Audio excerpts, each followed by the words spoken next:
Welcome to Corona Stories from Observing the Process. I'm your host, Alex Greenberg. And before we start, I'm hoping you can help me out by supporting the show.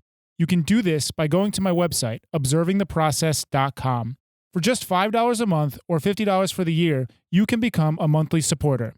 This show relies on listener support to stay on the air. So if you find this content valuable, I hope you will consider subscribing. You can find a link to subscribe in the description of this podcast. If you can't support monthly, no worries. You can help out by rating and reviewing on iTunes, Stitcher, or wherever you listen. You can share it with your friends, you can blog about it, or discuss it on your own podcast. If you're watching on YouTube, you can subscribe to my channel and like this video. Thank you for supporting the show. Listeners like you make it possible. If you are looking for information on how to protect yourself and stay safe from COVID-19, please get information from the CDC or the World Health Organization.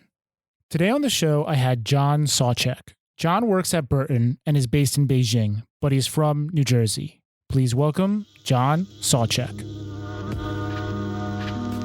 the land of China, people hardly got nothing at all. No possessions?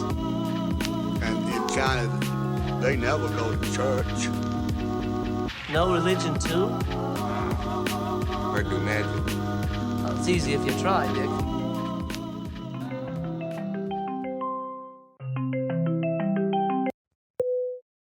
Hey, Alex. Hey, man, how you doing? I'm good. How are you, man? Pretty good. You're still in Vermont?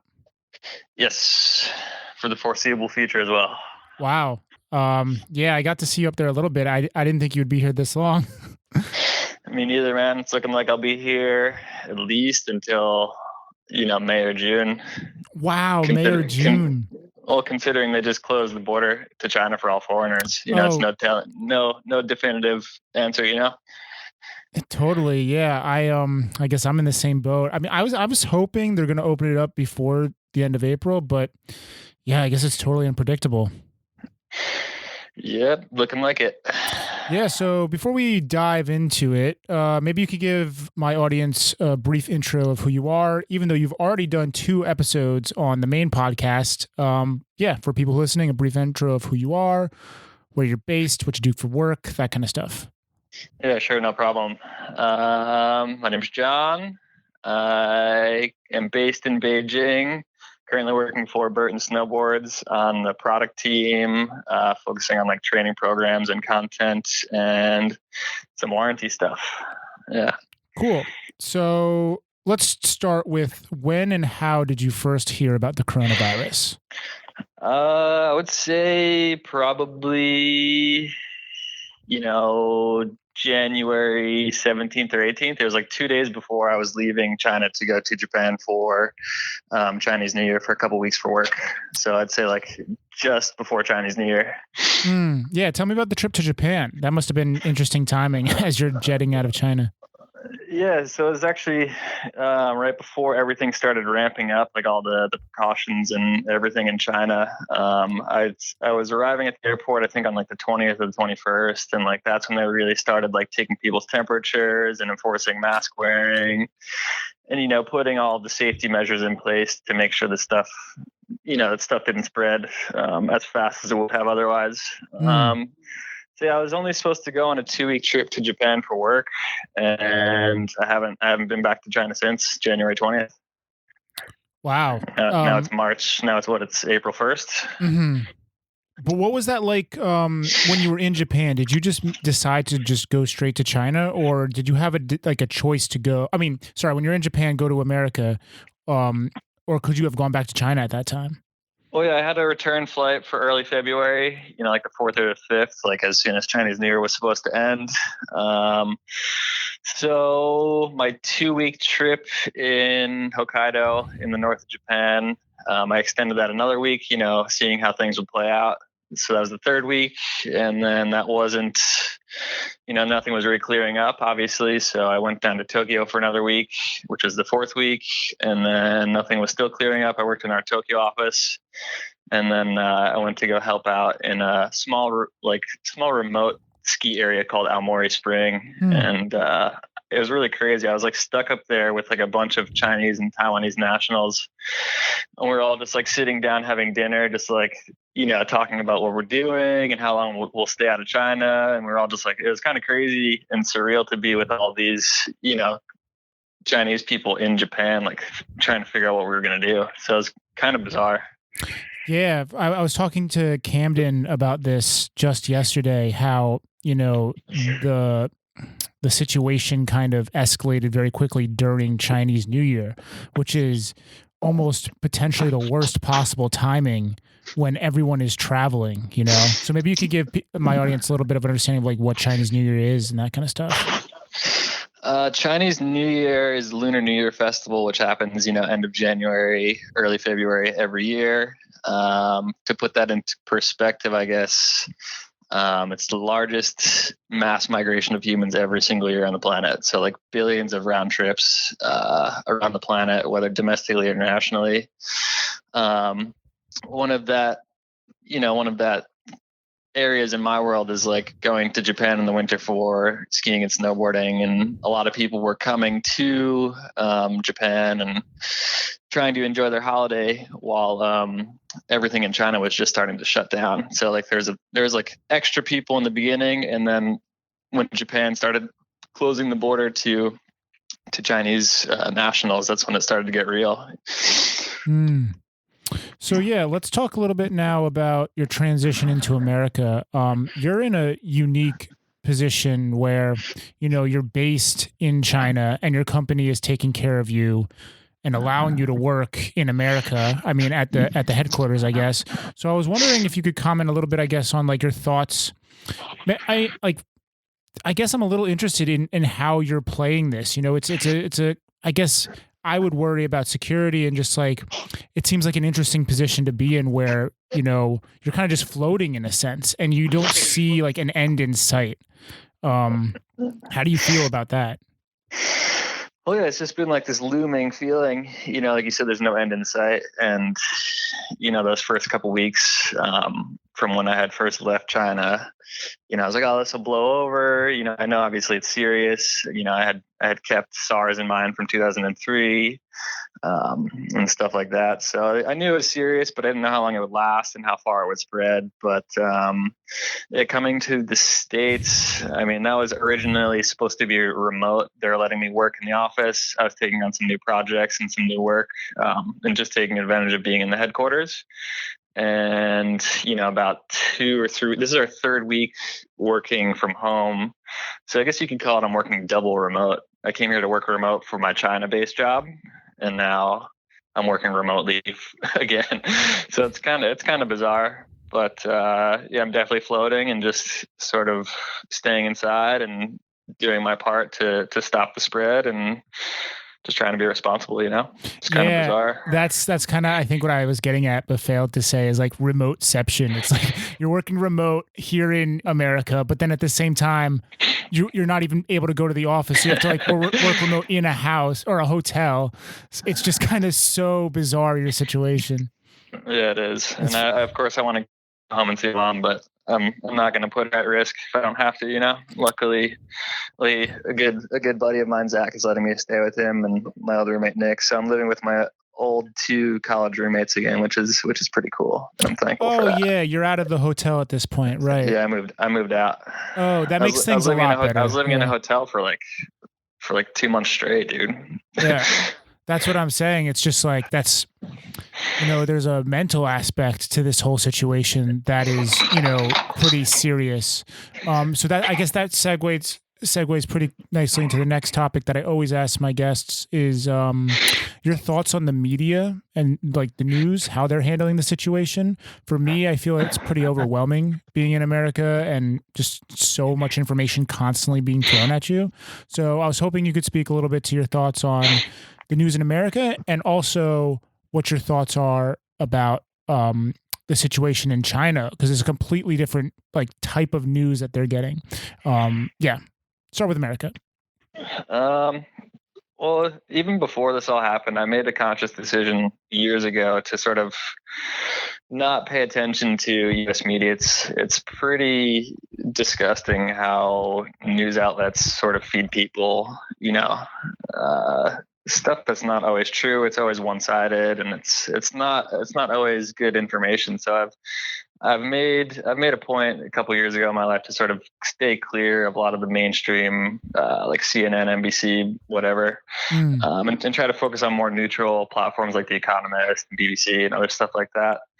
But I mean, I'm still keeping up to date. Like, I watched our president's addressing the nation a couple times, which is always underwhelming as usual.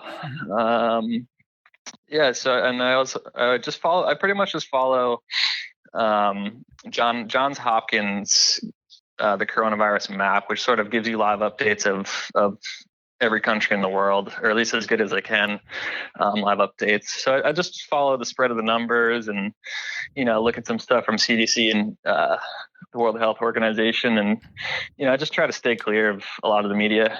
I was looking at something the other day. There's like over 2.2 billion mentions of this virus in the media, like on a global scale, which precedes anything that's ever come before it by far. So there's a lot of different avenues you can look at it, but when you look at China, I mean, it's a controlled information flow. So you don't always get the full reports or the real reports. So it's kind of the same, but in a different way. You don't really know exactly what's happening. Just a lot of different things going on. I just try to follow what's as true as possible.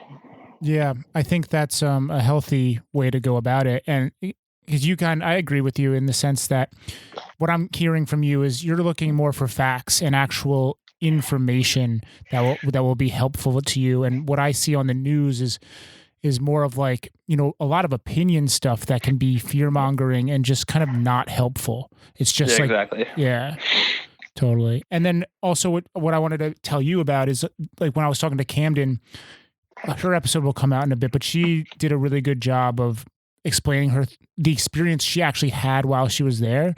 She was talking a lot about how, there's just one clear stream of information, one clear message, which I think is super helpful in a time when, misinformation can be, tragic, or like not tragic, but very unhelpful and just kind of make the situation almost worse sometimes. Yeah, it paralyzes people, man.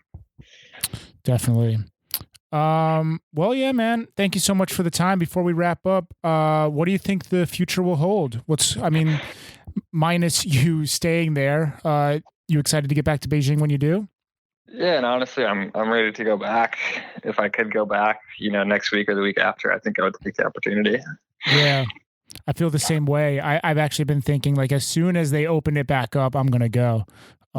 Because I just I'm really itching to get back there and to spend a couple more months, especially spend the springtime. It's the most beautiful time there in China, rather Shanghai, I guess Beijing as well, but I'm itching to get back.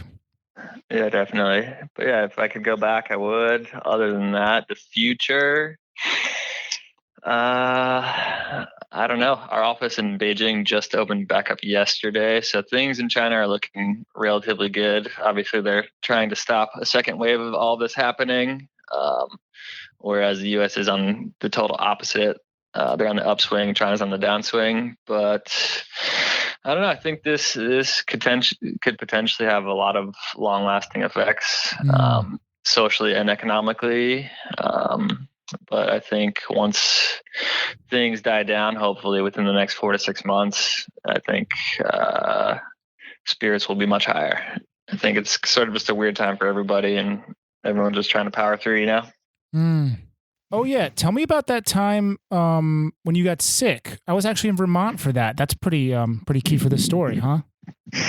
Yeah, so just shortly after I had gotten back from Japan, I got really sick. I had, high fever. I had super high body aches, or a lot of body aches, and I had a pretty bad cough. And I don't think it was the virus, but I stayed home. I stayed away from work, and I went to the doctor and I told him my story. I said I was in Japan. I was around some Chinese and Taiwanese nationals, and I was in Tokyo where there were some cases, and I went in to go try to get a test, and they pretty much just denied me straight up, and just said there's nothing they could do. They didn't point me towards, the Vermont any not hospitals or anything. It was kind of bizarre, and I think that's still sort of happening now. I know there's a lot of facilities, but just not being able to get a test in a time of need it was an eye opener.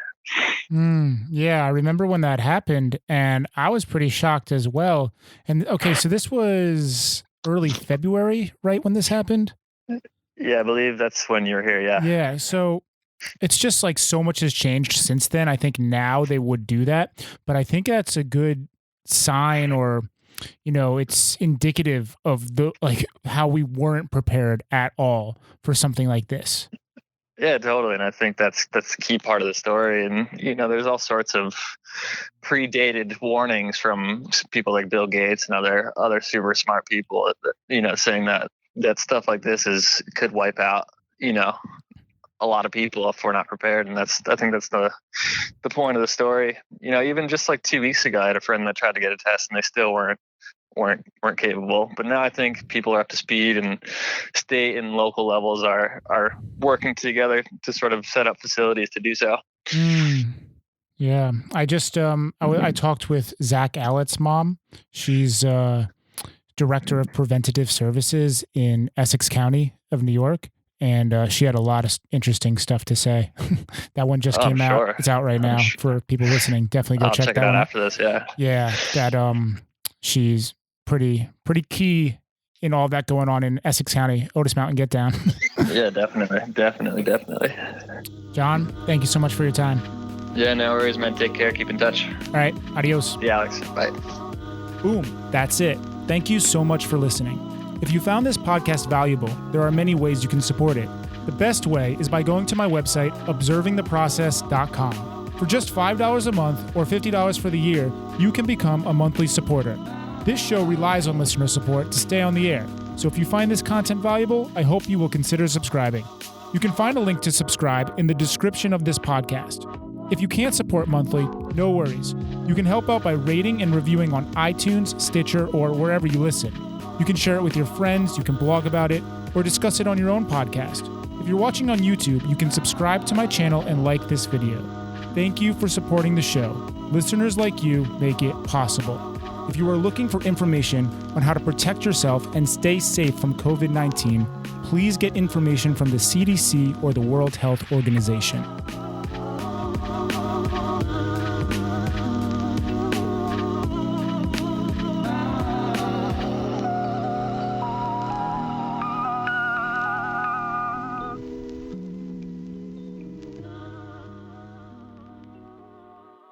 Also, if you enjoyed the intro and outro music, it was made by my brother, Danny Greenberg. You can go and check out his beats on Apple Music, Spotify, YouTube, or SoundCloud.